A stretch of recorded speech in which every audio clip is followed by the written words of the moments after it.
तो जैसे ही इस कहानी की शुरुआत होती है, हमें एक लड़का दिखाया जाता है जिसका नाम होता है मैक्स, और वो एक फाइटर था। मैक्स की कोई फैमिली नहीं थी क्योंकि जब जमीन डिस्ट्रॉय हुई थी तब उसकी फैमिली मारी गई, तो इसीलिए वो अकेला ही इस बंजर जमीन पर सरवाइव कर रहा है। मैक्स देखता है कि वहाँ पर कुछ गाड़ियाँ हैं जो कि उसी की तरफ ही आ रही हैं। फिर मैक्स उन लोगों से बचने के लिए अपनी गाड़ी में बैठकर वहाँ से भाग रहा होता है, मगर थोड़ी दूर जाते ही वो लोग मैक्स को पकड़ लेते हैं। फिर वो मैक्स को प्रिजनर बनाकर अपने साथ एक जगह पर ले जा रहे होते हैं। जिन लोगों ने मैक्स को पकड़ा था असल में वो एक जालिम इंसान की आर्मी थी, और उस जालिम इंसान का नाम इमोर्टन जो था। असल में जब जमीन और उस पर बसने वाले इंसानों का खात्मा हुआ तो उसके बाद ना तो इस दुनिया में कोई गवर्नमेंट रही और ना ही कोई प्रॉपर सिस्टम। लोगों के पास कोई डिसिप्लिन नहीं था, बल्कि वो जानवरों की तरह ही जिंदगी गुजार रहे थे। लेकिन जो इमोर्टन जो होता है उसके पास सारी फैसिलिटीज होती हैं, लाइक खाना, पानी, फ्यूल, सब कुछ, और वहाँ का सारा सिस्टम इमोर्टन जो के अंडर ही चल रहा था। इमोर्टन की जो आर्मी थी वो भी उसी के लिए ही लड़ती थी। साथ साथ इमोर्टन और उसकी आर्मी भी किसी किस्म की बीमारी का शिकार थे, वो भी नॉर्मल नहीं थे। उन्हें एक ऐसी बीमारी हो गई थी कि उन्हें खून की जरूरत पड़ती रहती थी।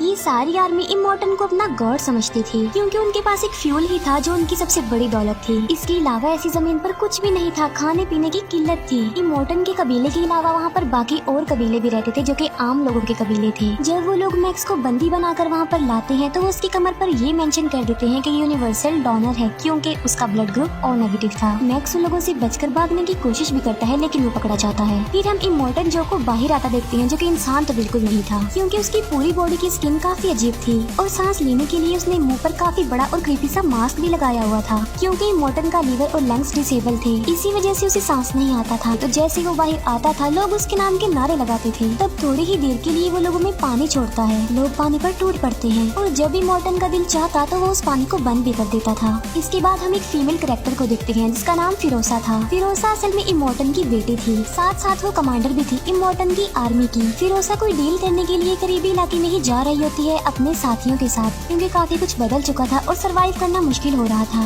इन लोगों ने अपनी गाड़ियों को जंग के लिए ही डिजाइन किया हुआ था। फिरोसा जो कि एक टैंक ट्रक चला रही होती है, बाकी उसके साथी उसे फॉलो कर रहे थे। प्लान के मुताबिक जहाँ पर फिरोसा ने जाना था वो वहाँ पर तो नहीं जाती बल्कि अपना रास्ता बदल लेती है। इमोर्टन देख लेता है कि फिरोसा अपना रास्ता बदल चुकी है। उसे अपनी बेटी फिरोसा पर डाउट होने लगता है, इसीलिए वो एक चेंबर में जाता है। वहाँ जमीन पर लिखा होता है कि तुम्हारे बच्चे वॉर लीडर नहीं बनेंगे। दरअसल इमोर्टन की 4 वाइफ्स थी क्योंकि इमोर्टन अपनी नस्ल बढ़ाना चाहता था और उन्हें फाइटर बनाना चाहता था, लेकिन फिरोसा इमोर्टन की वाइफ्स को भी अपने साथ कहीं पर ले जा रही होती है। इसके बाद इमोर्टन अपनी आर्मी को एक्टिवेट कर देता है क्योंकि इमोर्टन को रियलाइज हो चुका था कि फिरोसा बगावत पर उतर आई है।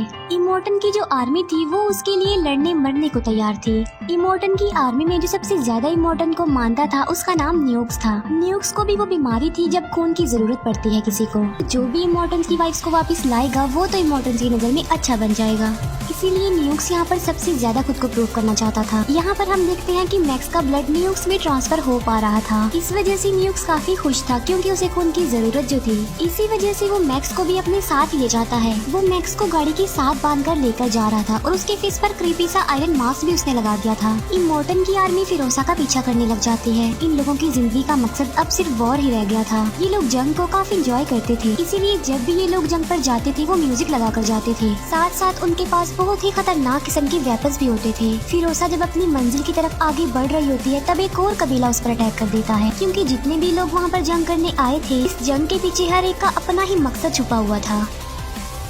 इमोर्टन अपनी वाइफ्स के लिए फिरोसा से जंग करना चाहता था और वो कबीला उस टैंक के लिए जो कि फिरोसा के ट्रक पर लगा हुआ था क्योंकि उसमें पेट्रोल जो था जो उन लोगों की दौलत समझा जाता था। न्यूक्स अपनी गाड़ी को काफी तेज चलाता है और देखते ही देखते वो फिरोसा के करीब भी पहुंच जाता है, लेकिन फिरोसा उसकी गाड़ी को हिट कर देती है। तभी डस्ट का एक बहुत बड़ा तूफान आ जाता है जो कि उन लोगों की तरफ ही बढ़ रहा था। न्यूक्स जो कि फिरोसा के ट्रक के इतना करीब आ चुका था क्योंकि फिरोसा को वो हर हाल में पकड़ना चाहता था। इवन वो सुसाइड बॉम्बर का यूज करने का भी सोचता है ताकि वहाँ पर ब्लास्ट हो और फिरोसा का ट्रक रुक जाए। ये लोग डस्ट के तूफान में ही आगे बढ़ जाते हैं। मैक्स को पता था कि ब्लास्ट की वजह से वो भी मारा जाएगा, इसीलिए वो न्यूक्स को ऐसा करने से मना करता है। तभी देखते ही देखते न्यूक्स की गाड़ी क्रैश हो जाती है। इसके बाद हम तूफान थम जाने के बाद का सीन देखते हैं कि मैक्स को होश आ गया है, लेकिन स्टिल उसके फेस पर वो आयरन मास्क लगा हुआ था। साथ साथ वो न्यूक्स से भी बंधा हुआ था। वो न्यूक्स को उठाता है और आगे बढ़ जाता है। वहीं पर मैक्स को फिरोसा का टैंक ट्रक खड़ा हुआ दिखाई देता है और वो उसी के पास जाता है। वहाँ पर वो इमोर्टन की वाइफ्स को देखता है। इमोर्टन की एक वाइफ प्रेग्नेंट होती है। मैक्स उन लोगों पर बंदूक तान देता है और उन्हें प्रिजनर बना लेता है। मैक्स सबसे पहले उनसे पानी की डिमांड करता है और वो लड़कियां उसे पानी वाला पाइप दे देती हैं। इसके बाद जिस चेन से मैक्स बंधा हुआ था वो उसे काटने के लिए उनसे कटर भी मांगता है। इमोर्टन की एक वाइफ मैक्स की हेल्प करती है। वो उस चेन को काटने की कोशिश करती है लेकिन उसे कुछ नहीं हो पाता। फिरोसा देखती है कि इमोर्टन ने आसपास के लोगों को भी अपने साथ मिला लिया है और वो उसी की तरफ ही बढ़ रहा है। अब क्योंकि फिरोसा के पास टाइम नहीं था, वो यहाँ से निकलना चाहती थी, इसीलिए वो मैक्स पर अटैक कर देती है। मैक्स फिरोसा से मुकाबला करता है, उसे काफी मारता है। इसी दौरान न्यूक्स को होश आ जाती है और वो भी फिरोसा पर अटैक कर देता है। न्यूक्स मैक्स की हेल्प करते हुए एक कटर से उसकी चेन काट देता है। मैक्स फिरोसा का टैंक ट्रक लेकर वहाँ से भागने की कोशिश करता है, लेकिन थोड़ी दूर ही जाते ही वो टैंक ट्रक रुक जाता है और वो स्टार्ट ही नहीं हो रहा था। असल में फिरोसा ने अपने टैंक ट्रक में एक कोड लगाया हुआ था और उस कोड को हर थोड़ी देर बाद एक्टिवेट करने की जरूरत होती थी और तभी वो ट्रक चलता था और वो कोड सिर्फ और सिर्फ फिरोसा को पता था। इसीलिए वो सब लोग टैंक ट्रक की तरफ भागते हैं और मैक्स को ये सारी बात बता देते हैं। यहाँ पर मैक्स कहता है कि मैं सिर्फ फिरोसा को ही अपने साथ लेकर जाऊंगा क्योंकि इमोर्टन अपनी वाइफ की वजह से उनका पीछा कर रहा है और जब इमोर्टन को उसकी वाइफ मिल जाएंगी तो वो उन लोगों का पीछा नहीं करेगा। लेकिन फिरोसा इस बात के लिए इनकार कर देती है। वो कहती है कि मैं इन लड़कियों को भी अपने साथ लेकर जाऊंगी क्योंकि मैं एक सेफ प्लेस के लिए जा रही हूँ जहाँ पर जिंदगी पॉसिबल है। इसीलिए मैक्स फिरोसा की बात मानकर उन लड़कियों यानी इमोर्टन की वाइफ्स को भी अपने साथ ले लेता है। वो लोग फौरन वहाँ से भाग जाते हैं लेकिन इमोर्टन की आर्मी अभी तक उनका पीछा ही कर रही थी। टैंक ट्रक में कोई खराबी हो जाती है, इसीलिए मैक्स बाहर आता है, ट्रक को रिपेयर करता है जिससे वो ट्रक ठीक हो जाता है। इसी दौरान मैक्स उस आयरन मास्क को भी अपने फेस से रिमूव कर देता है। हम देखते हैं कि न्यूक्स भी फिरोसा के टैंक ट्रक पर चढ़ गया है और उसने फिरोसा पर अटैक कर दिया है। तब इमोर्टन की वाइफ फिरोसा की हेल्प करती हैं। यहाँ पर फिरोसा न्यूक्स को मारना चाहती थी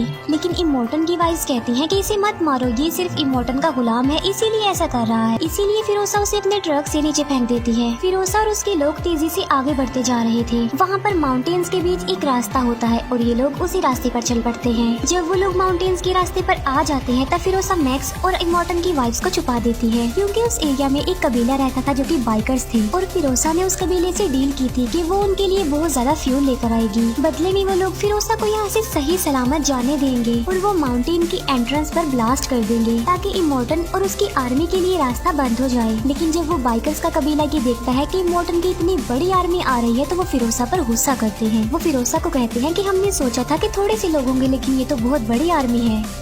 अब फिरोसा को अपनी डील यहाँ पर खतरे में पड़ती हुई नजर आ रही थी, इसीलिए वो मैक्स को पहले ही सब कुछ बता चुकी थी कि आगे क्या करना है और उसने मैक्स को वो सीक्रेट कोड भी बता दिया था। जब फिरोसा को खतरा महसूस होता है तो वो मैक्स को इशारा करती है कि वो वहाँ से भाग जाए। मैक्स बिल्कुल ऐसा ही करता है। वो टैंक ट्रक को लेकर वहाँ से भाग रहा होता है। जो बाइकर्स का कबीला होता है वो भी वहाँ पर ब्लास्ट कर रहे होते हैं क्योंकि उन्हें अंदाजा हो चुका था कि इमोर्टन और उसके साथी एंटर होने वाले हैं उनके एरिया में। फिरोसा अपने टैंक ट्रक पर चढ़ने की कोशिश करती है लेकिन एक बाइकर उस पर अटैक कर देता है, लेकिन फिर भी किसी तरह फिरोसा बच जाती है।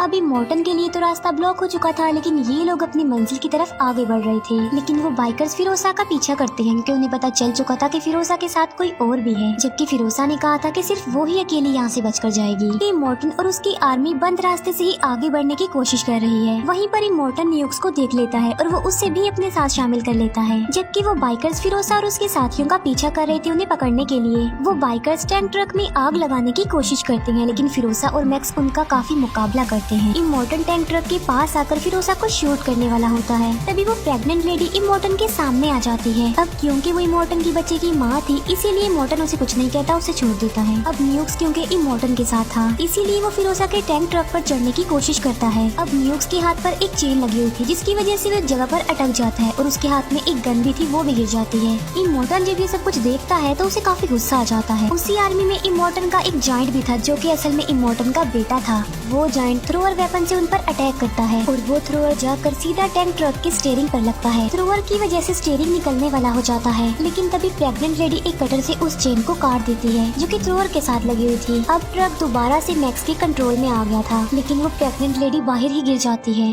पीछे से इमोर्टन की गाड़ी आ रही थी। अब क्योंकि वो प्रेग्नेंट लेडी को मारना नहीं चाहता था इसीलिए वो अपना स्टीयरिंग घुमा लेता है। इमोर्टन अपनी प्रेग्नेंट वाइफ के लिए वहीं पर रुक जाता है जबकि फिरोसा और उसके साथी आगे बढ़ जाते जाते हैं। इमोर्टन की एक वाइफ पीछे आती है और वो वहाँ पर न्यूक्स को देखती है। न्यूक्स जो कि काफी अपसेट था और मायूस भी था कि उसने कुछ भी नहीं किया, लेकिन इमोर्टन की वाइफ न्यूक्स को रिलैक्स करती है, जिसकी वजह से न्यूक्स को काफी अच्छा फील होता है। अब न्यूक्स डिसाइड कर लेता है कि वो इन लड़कियों यानी इमोर्टन की वाइफ्स की हेल्प करेगा। रात को फिरोसा मैक्स को अपने मकसद के बारे में बताती है। फिरोसा मैक्स को बताती है कि जब मैं छोटी सी थी तो मैं एक ग्रीन एरिया में रहती थी। वो बताती है कि उस जगह पर ग्रीनरी थी, इसी वजह से उसका नाम ग्रीन एरिया था और वो वहाँ पर अपनी फैमिली के साथ रहती थी। लेकिन तभी वहाँ पर इमोर्टन ने अटैक कर दिया और वो फिरोसा को अपनी बेटी बनाकर अडॉप्ट करके अपने साथ ले आया। वो कहती है कि मैं वापस अपनी फैमिली के पास जाना चाहती हूँ ताकि मैं भी एक इंसानों वाली जिंदगी जीऊँ, क्योंकि यहाँ पर तो लोग किसी जानवर से कम जिंदगी नहीं गुजार रहे थे। फिर वो लोग ऐसी जमीन से गुजरते हैं जहाँ पर दलदल था, यानी वो सारी जमीन दलदल ही थी और वहाँ पर उनका टैंक ट्रक फंस जाता है। दूसरी तरफ इमोर्टन की आर्मी अभी भी इन लोगों का पीछा ही कर रही थी। इमोर्टन की प्रेग्नेंट बीवी मर चुकी थी। इमोर्टन का एक साथी चेक करता है तो वो देखता है कि इमोर्टन का बच्चा भी मर चुका है। अपने बच्चे को खो देने की वजह से काफी गुस्से में आ जाता है। इमोर्टन अपने जॉइंट बेटे से कहता है कि तुम्हारा एक भाई था जो कि मर गया। अब वो जॉइंट बेटा वहाँ पर चिल्ला चिल्ला कर सबको ये बता रहा होता है कि मेरा एक भाई था, अब वो मर चुका है। दूसरी तरफ टैंक ट्रक अभी तक दलदल में फंसा हुआ था और वो लोग उसे निकालने की कोशिश भी कर रहे थे, लेकिन वो कामयाब नहीं हो पाते। वहाँ पर एक सूखा हुआ ट्री भी था और न्यूक्स कहता है क्या पता हम इसकी मदद से अपने ट्रक को निकाल सके। वो लोग दिखते हैं कि इमोर्टन का एक करीबी साथी उन लोगों की तरफ बढ़ रहा है, इसीलिए मैक्स अपनी स्नाइपर गन से उन पर निशाना लगाता है, लेकिन उसका निशाना छूट जाता है। फिर उन पर फिरोसा निशाना लगाती है, जिसकी वजह से इमोर्टन के साथी की दोनों आंखें डैमेज हो जाती हैं और वो ब्लाइंड हो जाता है। लेकिन इमोर्टन का वो साथी फिर भी नहीं रुकता और फायरिंग करते हुए उनकी तरफ बढ़ रहा होता है। वो लोग टैंक ट्रक को दलदल से निकालने की काफी कोशिश करते हैं और इसमें कामयाब भी हो जाते हैं। उनका टैंक ट्रक दलदल से निकल जाता है और वो आगे बढ़ जाते हैं। फिर ये लोग एक ऐसी जगह पर पहुंच जाते हैं जहां पर एक टावर था और वहां पर एक लेडी हेल्प के लिए चिल्ला रही थी।